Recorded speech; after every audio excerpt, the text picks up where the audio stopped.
오늘은 헌금이란 무엇인가 하는 점을 생각하겠습니다. 그동안 교회에 관하여 쭉 생각했는데 그 정도 하고 다음에 기회 되면 좀 더 배우기로 하고, 오늘은 헌금이란 무엇인가 하는 점을 생각하겠습니다.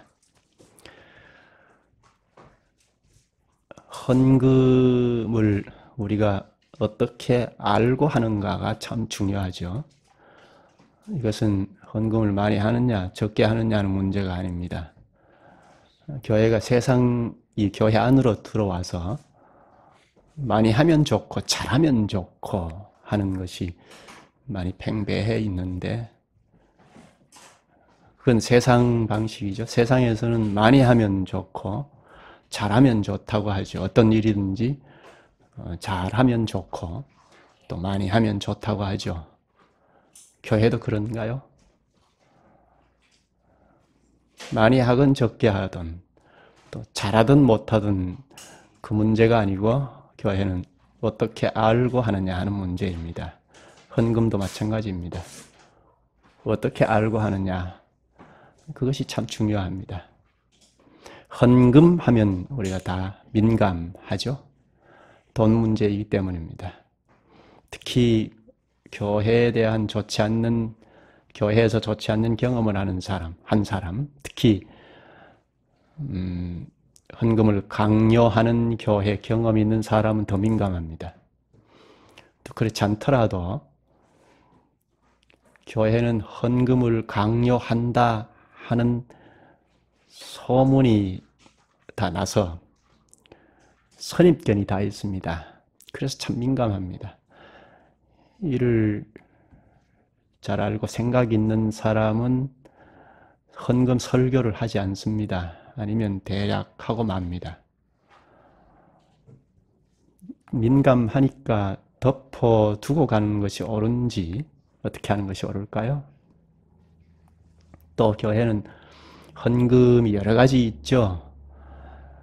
오늘 우리나라 교회가 대부분이 11조는 물론이고 감사헌금도 여러 가지가 있죠.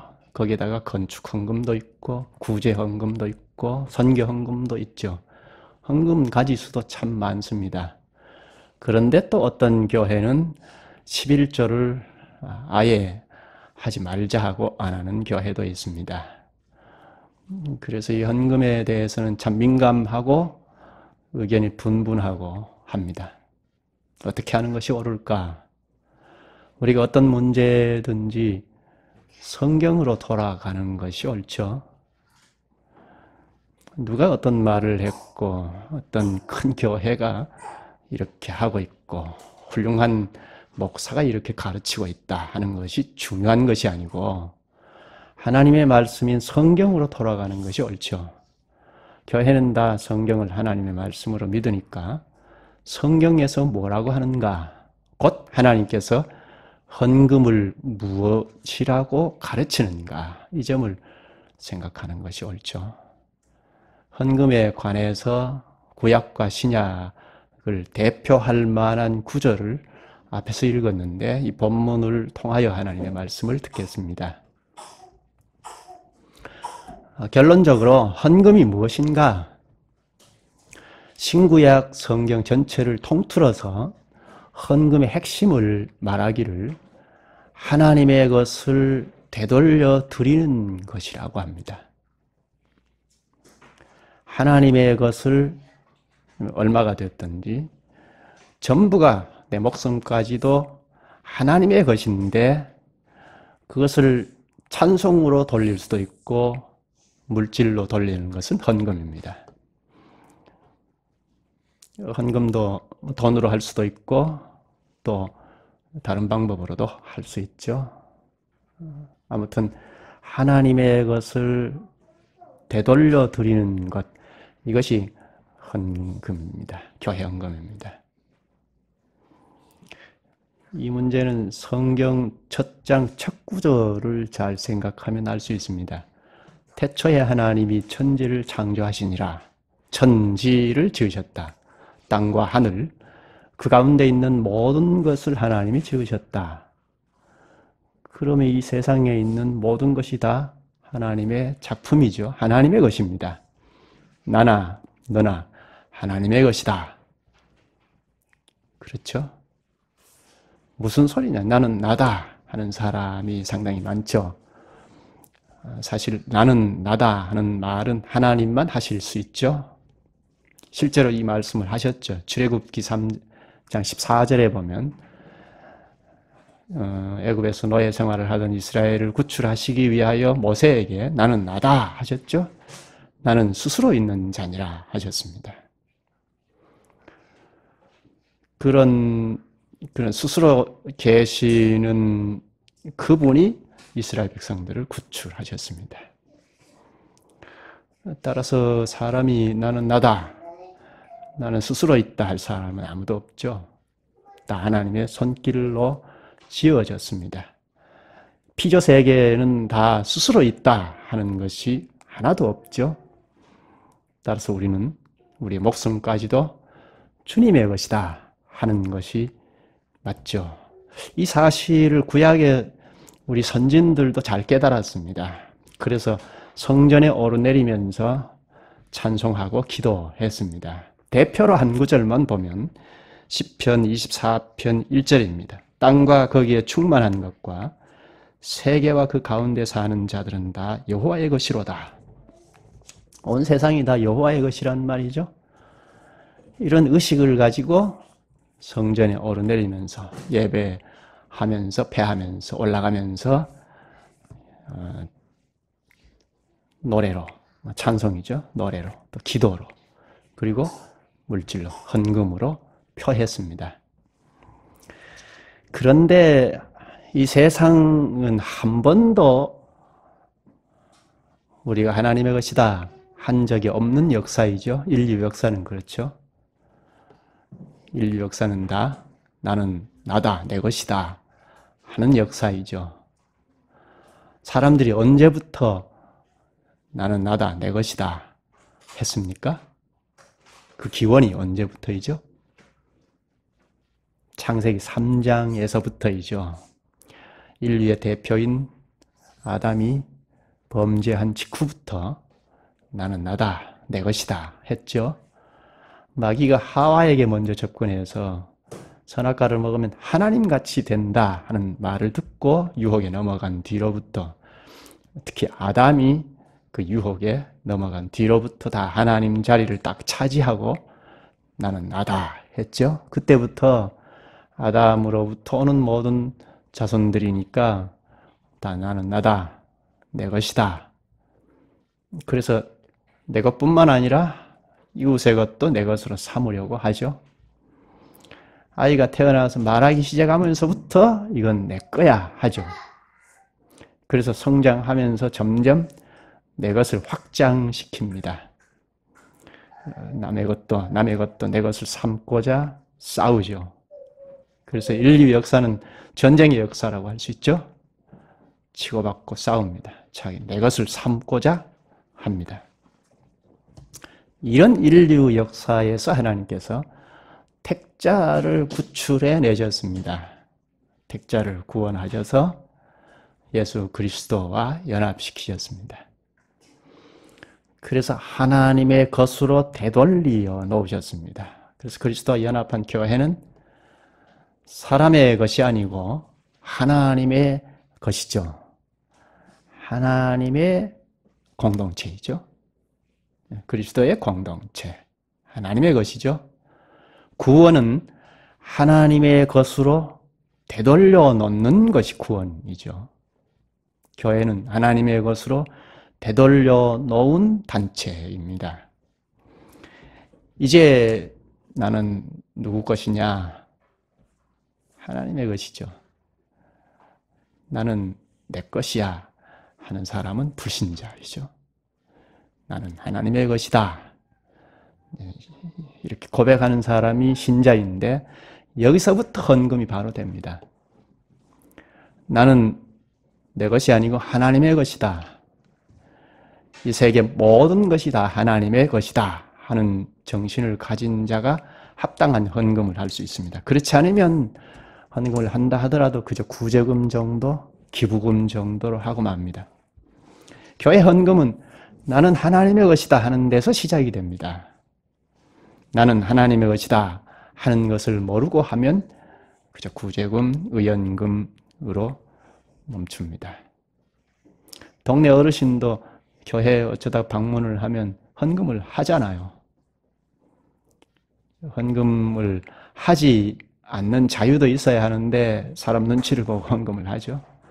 그때 헌금은 구제금이나 아니면 기부금 정도이죠. 근데 처음에는 그럴 수 있죠. 그런데 5년이나 10년이나 지났어도 그 정도이면 그냥 종교 행위이죠. 미신하는 정도뿐이죠. 그러니까 교회가 처음부터 헌금을 하라고 강요하는 것은 옳지 않습니다. 헌금 안 하는 자유도 있어야 하죠. 헌금을 하려면 나는 나의 것이 아니고 하나님의 것이다 하는 데서 시작해야 합니다. 헌금의 정신은 나의 전부가 목숨까지도 하나님의 것입니다 하는 데서 하는 것입니다. 그러면 이제 액수 문제가 궁금해지죠. 얼마를 해야 하는가? 나의 전부가 하나님의 것이다 하는 것이 헌금의 정신인데 그러면 구체적으로 얼마를 해야 할 것인가? 전부 다 하나님의 것이니까 전부 다 바치라. 여기서 이제 2단이 나옵니다. 2단은 살짝만 다르면 2단이 됩니다. 얼마를 해야 하는가? 헌금의 방식과 액수입니다. 하나님께서 구약 백성들에게는 소득의 10분의 1을 바치도록 규정해 주셨습니다. 율법에다가 딱 붙여 주셨습니다. 구약 성경에 보면 이 10의 1이라는 세금의 헌금, 이것이 여러 곳에 가르치고 있는데 그것을 대표할 만한 구절이 앞에서 읽은 본문입니다. 첫 번째 11조가 한 3가지 되는데요. 11조에 대한 관련된 구절, 구약의 구절은 다 이 3가지에 다 걸려 있습니다. 그래서 대표 구절만 보았는데 첫 번째 11조가 레위기 앞에서 읽은 27장 본문입니다. 한번 보실까요? 27장 30절부터 볼까요? 그리고 그 땅의 10분의 1 곧 그 땅의 곡식이나 나무의 열매는 그 10분의 1은 여호와의 것이니 여호와의 성물이라. 여기 10분의 1은 여호와의 것이다. 그럼 9개는 내 것이고 1개만 하나님의 것이다. 그 말이 아닙니다. 10분의 1은 전체를 대표합니다. 10개 다 하나님의 것인데 1개가 10개를 대표하는 겁니다.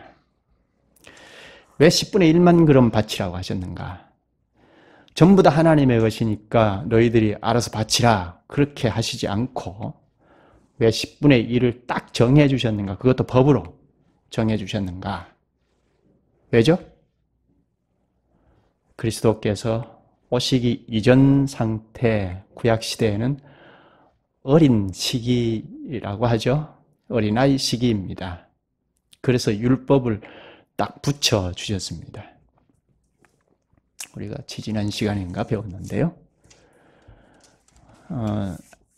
내 자식도 어릴 때는 가정교사나 후견인을 붙여주죠. 그래서 후견인의 말을 듣도록 합니다. 안 들으면 훈육도 하고 하죠. 그것처럼 구약에는 시기적으로 그리스도를 잘 모르는 시기이니까 어린아이 시기라고 해서 율법을 후견인처럼 딱 붙여주셨습니다. 헌금의 방식도 10개 중에 하나를 바치라 하고 딱 붙여놓으셨습니다. 그래서 그 율법을 어기면 11조를 바치지 않으면 벌칙을 가했습니다. 마치 어린아이가 후견인의 말을 듣지 않으면 벌칙을 가하는 것과 같습니다. 그렇게 훈육해서 키우지 않습니까? 그런 방식입니다. 1개만 바쳐도 하나님께서 내가 다 받은 걸로 할게 하고 11조 규칙을 정해 주신 것입니다. 그래서 11조조차도 하지 않으면 율법을 어긴 것이다 해서 징계를 내리셨습니다. 그 다음 31절을 볼까요? 또 만일 어떤 사람이 그 11절을 물으려면 그것에 5분의 1을 더할 것이요. 여기 물은다. 어렵게 번역을 했는데요. 11절을 물은다는 것은 다른 것으로 대체하면 이라는 말인데 돈으로 바꾸어서 바칠 수 있다는 겁니다. 특히 곡식이나 과일 같은 경우에는 돈으로 바꾸어서 바칠 수 있습니다. 그럴 경우에는 본래 바치는 액수와 또 그 액수의 5분의 1을 더 붙여서, 이건 벌금으로 더 붙여서 바치게 했습니다. 엄격하게 정해 놓았습니다. 그 다음 32절, 모든 소나 양의 11조는 목자의 지팡이 아래로 통과하는 것의 10번째 것마다 여호와의 성물이 되리라. 양을 키우는데 우리에서 문을 열면 양들이 쭉 나가지 않습니까? 그럼 문에 지키고 있다가 10번째 양을 탁 잡아서 구별해서 하나님께 바치라는 겁니다. 그런데 10번째 양이 살찌고 튼튼하고 좋습니다.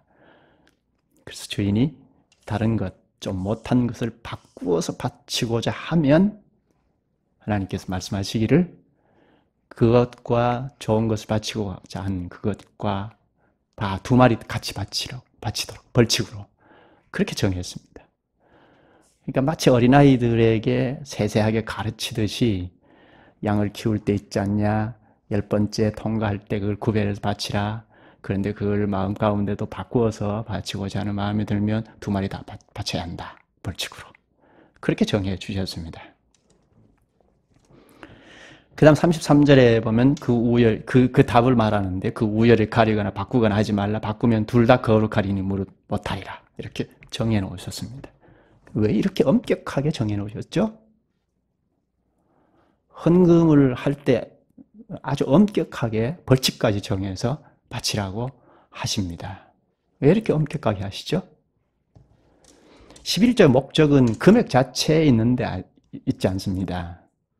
모든 것이 다 하나님의 것이라는 것. 그래서 하나님만 의지하도록, 그러니까 하나님 앞에서 살도록, 다 하나님 내 것이다. 하나님께서 다 내 것이다. 근데 뭐 숨기고 뭐 챙기고 할 게 뭐가 있느냐 하는 의식을 갖고 하나님 앞에서 살도록 하시기 위함입니다. 이렇게 11조를 하나님 앞에 바치면 이제 그 바친 금액은 아니면 뭐 물질이든 짐승이든 다 하나님의 것이죠. 하나님이 받으셨으니까 이제 교회 재정은 하나님의 것이죠. 하나님의 것을 하나님께서 어떻게 쓰여지는지도 가르치셨습니다. 11조 용도도 가르치셨습니다. 민수기 18장 21절부터 보면 첫 번째 11조는 하나님의 일에 전념하는 레위인들에게 다 제공하겠다고 하셨습니다. 레위인들 어떤 사람들이죠? 이스라엘 백성들을 대신해서 성전에서 제사하고 또 성전에 제사하는 것을 보조하고 또 성막이나 성전을 관리하고 하는 사람들이죠. 그리고 각 고을에 다 분포되어 있어서 백성들에게 율법을 가르치고 오늘 목사들이 설교하는 것과 같이 율법을 가르치고 또 지도하고 하는 일을 했죠.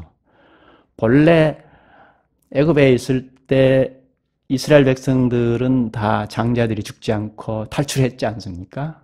애굽에 있는 사람들만 장자들이 다 죽어 나갔죠. 그 장자들 살아서 구원받은 이스라엘 각 가정의 장자들이 하나님의 것입니다. 그래서 하나님 앞에 다 전력해서 섬기고 예배하고 해야 하는데 그들을 대신해서 레위인들을 구별시키셔서 하나님을 섬기도록 하신 겁니다. 그들에게는 기업도 주지 않고. 그러니까 이스라엘 백성들을 대신해서 하나님의 일을 하게 된 거죠. 그 자세한 건 다음 시간에 또 더 생각하겠습니다. 그들에게 첫째 11조를 다 공급하시겠다고 하셨습니다. 그래서 하나님의 일에만 전념하도록 하신 겁니다. 그 다음 두 번째 11조는 신명기 14장입니다. 본문 14장으로 가실까요? 신명기 14장 22절부터 보십시다. 너는 마땅히 매년 토지 소산의 11조를 드릴 것이며, 이게 두 번째 11조인데요. 그 다음 구절에는 용도를 바로 말씀합니다. 내 하나님 여호와 앞 곧 여호와께서 그의 이름을 두시려고 택하신 곳에서 내 곡식과 포도주와 기름의 11조를 먹으며 또 내 소와 양의 처음 난 것을 먹고 내 하나님 여호와 경외하기를 항상 배울 것이니라. 예배하는 목적이 무엇이죠? 중요한 목적 하나가 여호와를 경외하는 것을 배우는 겁니다. 그래서 어린아이들도 이 예배에 참여해서 하나님 앞에서 합당하게 예배를 드리도록 자꾸 가르치고 그래서 훈육하는 겁니다. 왜요? 하나님을 두려워하는 것을 배우게 하기 위함입니다. 하나님을 두려워하는 심정을 가지면서 자라면 하나님 앞에서 잘 살 수 있기 때문입니다. 여기도 여호와 경외하기를 배우기 위해서 예루살렘 성전에 가서 예배를 합니다. 여기 여호와께서 택하신 곳이라고 하는데 이것은 예루살렘이고 또 그 뒤에 11조를 먹는다고 합니다. 11조를 먹는다는 것은 하나님 앞에 나와서 예배하고 예배를 패하고 함께 나누어 먹는다는 겁니다. 이때 11조, 두 번째 11조죠. 이것은 예배와 관련된 경비 소요이죠. 두 번째 11조는 모든 것이 다 하나님의 것인데 그 대표로 11조를 바친 두 번째 11조는 예배 드리는 것과 관련된 경비 소요에 다 지출하는 겁니다. 그 다음 24절부터는 백성들에게 편리를 봐주시는 겁니다. 출애굽해서 가나안 땅에 들어갔을 때 하나님께서 각 지파들 따라 각 가정의 땅을 분배하지 않았습니까? 그런데 성전이 있는 예루살렘에서 저 위쪽으로는 굉장히 많이 떨어졌죠. 맨 아래쪽에도 마찬가지고. 그래서 너무 멀리 있는 경우에 예루살렘까지 가서 예배를 드려야 하는데 제물을 다 준비해서 가야 하지 않습니까? 그럼 짐승을 멀리서부터 끌고 예루살렘까지 가기 어려우니까 돈으로 바꾸어서 예루살렘에 가서 제물을 사서 예배를 드리도록 편리를 봐주신 것입니다. 그 다음 세 번째 11조를 보십시다. 28절, 29절입니다. 매 3년 끝에 그의 소산의 10분의 1을 다 내어 내 성읍에 저축하여. 세 번째 11조는 3년마다 한 번씩 내는데 성읍에 저축하게 하십니다. 각 성읍에 지파마다 나뉘어져 있지 않습니까? 거기에 각 고을마다 창고가 있습니다. 3년마다 한 번씩 11조는 그 창고에 저축을 합니다. 그래서 레위인들을 위해서 또 가난한 사람들을 위해서 구제금으로 지출하겠다는 겁니다. 29절에 말합니다. 너희 중에 분깃이나 기업이 없는 레위인과 내 성중에 거류하는 객과 및 고아와 과부들이 와서 먹고 배부르게 하라. 그리하면 내 하나님 여호와께서 내 손으로 하는 범사에 네게 복을 주시리라. 지금까지 생각한 말씀을 정리하면 첫 번째 11조는 하나님께서 받으셔서 이스라엘 공동체를 대신해서 전념하는 레위인들을 위해서 지불을 하고, 두 번째 11조는 예배 드리는 것과 관련된 경비 소요로 지출을 하고, 이것만 해도 10분의 2이죠. 전체 소득의 20%가 되죠. 또 3년마다 한 번씩은 가난한 사람들을 위해서 비축해서 지출하도록, 구제금으로 지출하도록 했습니다. 3년마다 한 번씩이니까 전체 소득의 3.3% 정도 되죠. 3년 소득의 10의 1이니까 3.3%가 되죠. 그러면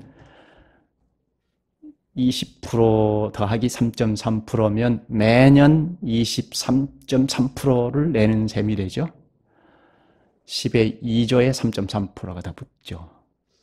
그러니까 11조를 강조한다 하더라도 23.3%를 강조해야 맞죠. 이 11조 헌금을 23.3%를 하나님께 바칩니다. 목적은 하나님께 이제 드리는 건데, 그런데 하나님께서 이것을 받으셔서 그냥 뚝딱 하신 것이 아니고 어떻게 내가 쓰겠다 하고 용도도 다 가르쳐 주셨습니다. 이것은 구약의 백성들을 고려하셔서 그렇습니다. 그리스도를 희미하게 앞을 보고 있는 시대이니까 어린 시기입니다. 그래서 세세하게 헌금의 용도까지 가르치신 겁니다. 11조의 목적이 무엇이냐? 첫째는 모든 것이 하나님의 것이다 하는 정신으로 개개인들이 신앙 고백을 하기 위함입니다. 하나님께서 모든 것은 다 하나님의 것이야 하고 신앙 고백을 하도록, 신앙 고백을 받아내도록 하기 위함입니다. 두 번째는 헌금의 용도와 관련이 되어 있습니다. 하나님께서 받으셨으니까 교회 재정은 사람 것이 아닙니다. 하나님의 돈이죠. 하나님의 돈이면 사람이 이렇게 저렇게 쓰자 말자 하고 격리하면 안 되죠. 목사 격리해도 안 되고 집사가 격리할 수도 없습니다. 하나님의 것이니까 그렇습니다. 그러면 하나님께서 어떻게 쓰시고자 하시는가를 생각해야죠. 거기에 심부름하는 것이, 교회 직분들은 다 심부름하는 사람들이니까 하나님이 뭐라고 하시는가 하는 것을 듣고 심부름을 잘하면 직분을 감당하는 거죠. 구약에는 하나님을 섬기는 레위인들을 위해서, 그리고 예배와 관련된 경비 소요를 위해서, 그리고 가난한 자, 또 레위인들을 위해서 구제금을 위해서 지출을 했습니다. 그런데 이렇게 사용하신 목적이 무엇이냐 하는 겁니다. 하나님 나라를 건설하시기 위함입니다. 하나님 나라라는 것을 전면에다 두고 이렇게 각 직분도 세우고, 그리고 헌금도 하게 하시고, 그리고 어떻게 사용할 것이라 하는 용도도 가르쳐 주신 것입니다. 하나님 나라라는 것을 전면에다 두고 하신 것입니다. 하나님 나라가 잘 서지 못하면 거기에 참여한 백성들도 하나님 나라 백성이다 할 만하지 못하게 되잖아요. 구원의 백성으로 살아갈 수 없잖아요. 그러니까 궁극적으로 헌금하게 하신 목적은, 그리고 용도의 목적도 하나님 나라를 존재하고 발전시키기 위함입니다. 이 문제는 다음 시간에 좀 더 생각하겠습니다. 구약에는 국가와 교회가 붙어 있습니다. 우리가 잘 아는데, 그러니까 국가교회이죠. 그리고 어린 시기이니까 하나님께서 헌금 방식도 10개 중에 하나만 바치라 딱 정해 주셨습니다. 율법으로 정해 주셨습니다. 세금이죠. 국가 세금처럼 정해 주셨습니다. 오늘날에도 국가 세금을 내지 않으면 벌칙을 가하잖아요. 그것처럼 구약에는 11조를 하지 않으면 벌칙을 가했습니다. 이는 목적은 하나님 나라를 건설하시기 위함입니다. 세상 국가와 목적이 전혀 다르죠. 이렇게 세 가지의 11조를 생각할 수 있습니다. 구약에서 11조 말씀이 나오는 것은 전부 이 세 가지의 11조에 다 걸려 있습니다. 대표로 근거 구절을 앞에서 본 본문입니다. 그 밖에 11조 말씀은 없습니다. 그러니까 세 가지 11조 가르침에 다 걸려 있지 그 외에 11조 말씀은 없습니다. 그리고 신약 성경에 와서도 11조 말씀은 없습니다. 연보하라 또 헌금하라는 말씀은 있는데 11조와 관련된 말씀은 없습니다. 그러니까 11조를 세금 내야 한다 하고 가르친 구절은 없습니다. 어떤 사람은 마태복음 23장 23절을 근거로 드는데 그 말씀도 신약 교회가 11조를 하라는 말씀으로 예수님이 하신 말씀은 아닙니다. 예수님께서 이것도 행하고 저것도 버리지 말아야 할지니라 하셨는데, 이것은 11조도 하고 11조의 정신, 율법의 정신도 행하라 하신 말씀입니다. 본래 이 말씀은 율법의 정신을 다 잃어버린 당시 바리새인들을 비판하신 말씀입니다. 그들은 11조의 세세한 것까지 다 지키면서도 율법의 정신인 정의, 자비, 진실함은 다 잃어버렸습니다.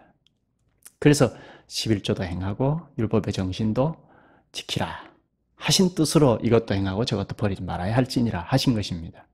신약에도 11조를 해야 한다는 뜻으로 가르친 것이 아닙니다. 예수님의 이 말씀은 좀 더 부연하면 구약의 자리에서 하신 말씀입니다.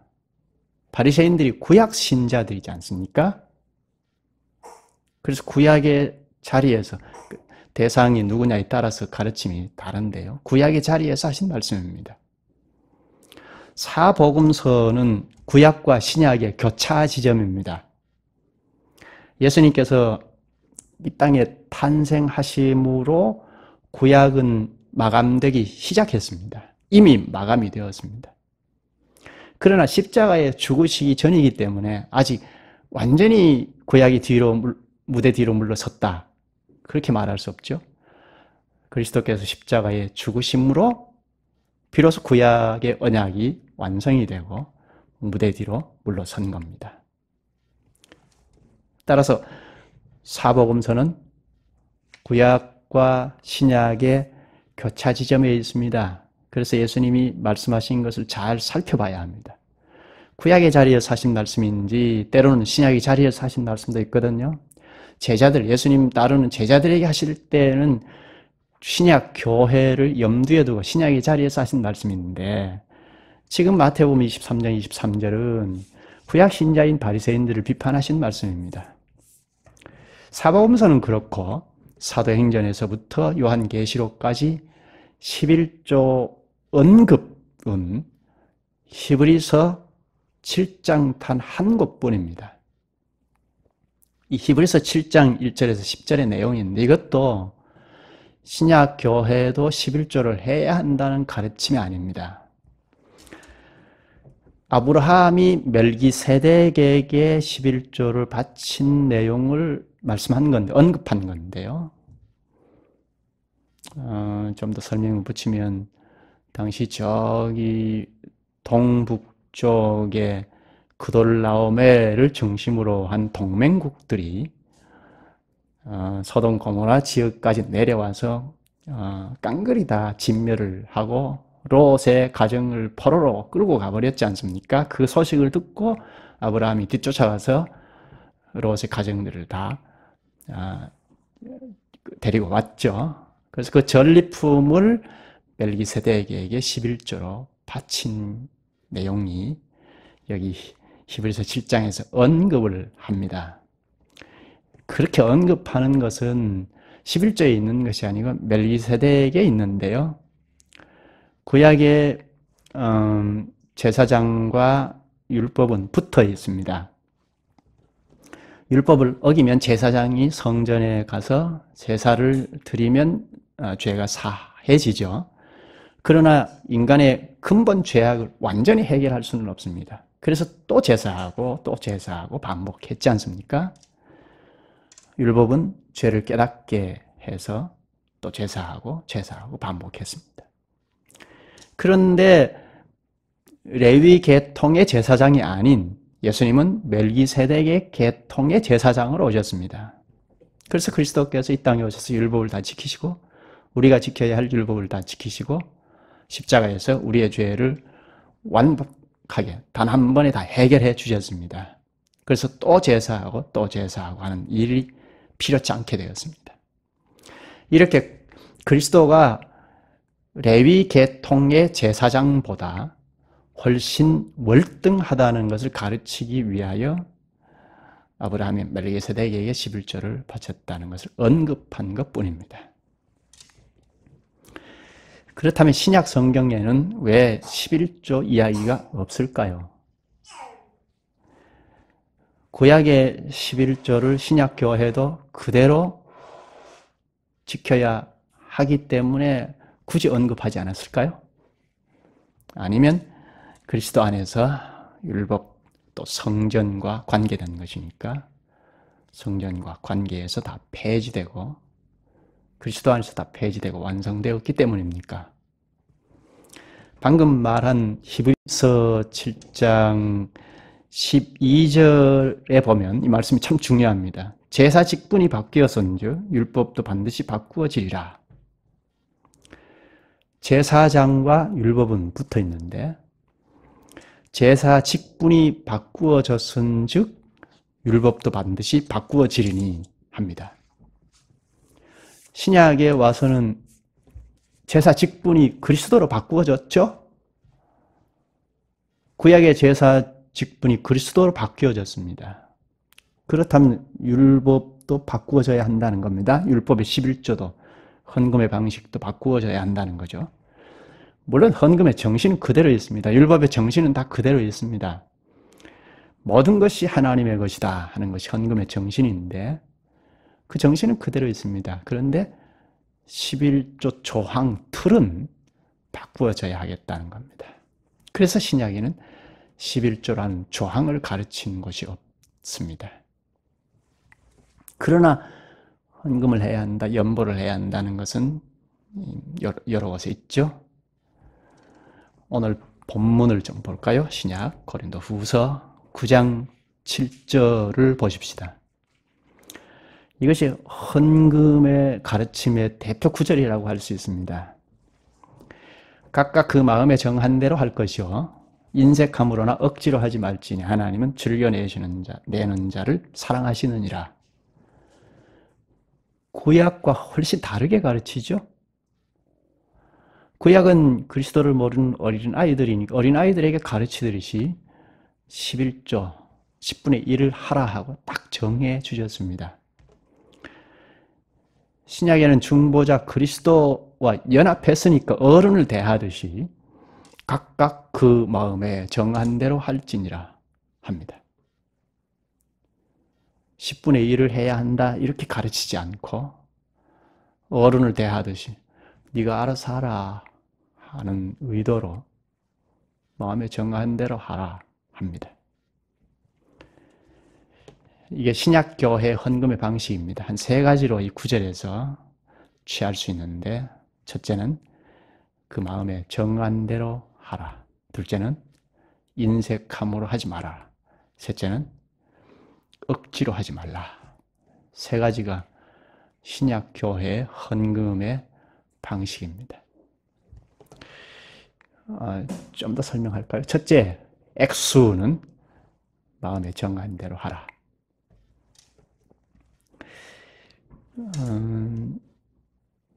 전부 다 하나님의 것이라는 정신으로 얼마를 대표로 하는 겁니다. 내 마음에 이만큼 하면 내 마음을 실을 수 있는 액수다 하면 그게 11조가 되었든 21조가 되었든 아니면 10의 5, 6조가 되었든 할 수 있습니다. 그런 점에서 10분의 1을 하는 것은 타다면 안 되죠. 마치 이런 겁니다. 율법 중에 6계명 살인하지 말라 하는 것이 있죠. 살인하지 말라고 했으니까 나는 사람을 안 죽이면 돼 하고 6계명을 다 지킨다고 하면 그건 옳지 않죠. 그건 믿지 않는 사람 다잖아요. 신약교회는 구약에는 그렇게 아이들에게 가르치듯이 했지만 신약에는 예수님이 재차 가르치셨죠. 산상수훈에서 가르쳤는데요. 사람을 미워하는 것은 벌써 살인이다 하시지 않습니까? 그러니까 사람을 미워하면 6계명을 벌써 어기는 것이다 하는 정신을 가지고 지키는 데까지 가는, 그것이 온전히 지키는 거죠. 그것처럼 10의 1조의 정신은 모든 것이 다 하나님의 것이다 하는 겁니다. 그 정신을 가지고 10분의 1을 한다면 그건 지지할 일이죠. 그러니까 11조 한다는 것 그 자체만 가지고 탓할 일은 아닙니다. 또 어떤 경우는 10의 4조, 5조를 해야 할 사람이 있습니다. 생활이 극도로 어려우면 20의 1조를 해야 할 사람도 있습니다. 하한선은 인색함으로 하지 말라. 자기를 대표한 거니까요. 전부가 다 하나님의 것이다 하는 대표로 한 거니까 자신 전부를 대표하는 액수라야 하겠다는 겁니다. 그것이 얼마가 되었든지 자신을 대표하는 액수면 되죠. 그러니까 자기 신앙 수준 따라서 또 형편 수준 따라서 하는 겁니다. 그러니까 각자가 다를 수 있습니다. 상한선은 억지로 하지 말라는 겁니다. 하나님은 즐겨내는 자를 사랑하십니다. 과도하게 억지가 되어서는 많이 한다고 좋은 것이 아니죠. 세상이 교회 안으로 들어와서 많이 하면 좋고 잘하면 좋다고 하는데 좋을 수도 있지만 안 좋을 수도 있습니다. 이렇게 헌금의 정신은 신약교회가 막 서면서 극명하게 드러났는데요. 전부가 하나님의 것이다 하는 이 정신이 신약교회가 막 서면서 잘 드러났습니다. 사도행전 2장부터 쭉 읽어보면 4장, 5장까지, 6장까지 쭉 읽어보면 잘 드러나 있죠. 그 대표 구절을 좀 보면 사도행전 4장 32절을 보면 우리가 잘 아는 말씀인데 믿는 무리가 한 마음과 한 뜻이 되어 모든 물건을 서로 통용하고 자기 재물을 조금이라도 자기 것이라 하는 이가 하나도 없더라. 자기 것이라고 하지 않잖아요. 그래서 그 다음 구절을 보면 그 중에 가난한 사람이 없으니 공동체는 가난한 사람이 없었다 합니다. 헌금의 정신이 잘 드러났죠. 여기 11조를 하자 혹은 11조를 했다.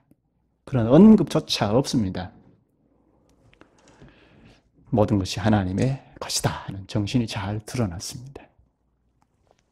오늘 이렇게 좀 생각하죠. 헌금이 무엇인가 하는 핵심을 생각했습니다. 모든 것이 하나님의 것이다. 이 정신을 가지고 대표로 얼마를 하나님께 돌려드리는 것이다. 그럼 나머지 가령 10개 중에 내가 1개만 바쳤다. 아니면 2개만 바쳤다. 그러면 나머지는 내 것이 아니고 나머지도 역시 하나님의 것인데 나에게 주신 것이다. 그러니까 씀씀이가 불신자하고 다른 겁니다. 이건 내 거야 하는 그 순간 씀씀이는 불신자하고 똑같습니다. 여기에서 기독교인과 불신자와 차등이 있죠. 독특한 것이 기독교인들입니다. 오늘 여기까지 하고 다음에 좀 더 붙여서 또 깊이 생각하겠습니다. 이게 민감한 것이니까 우리가 확실히 아는 것이 필요합니다. 기도하시죠.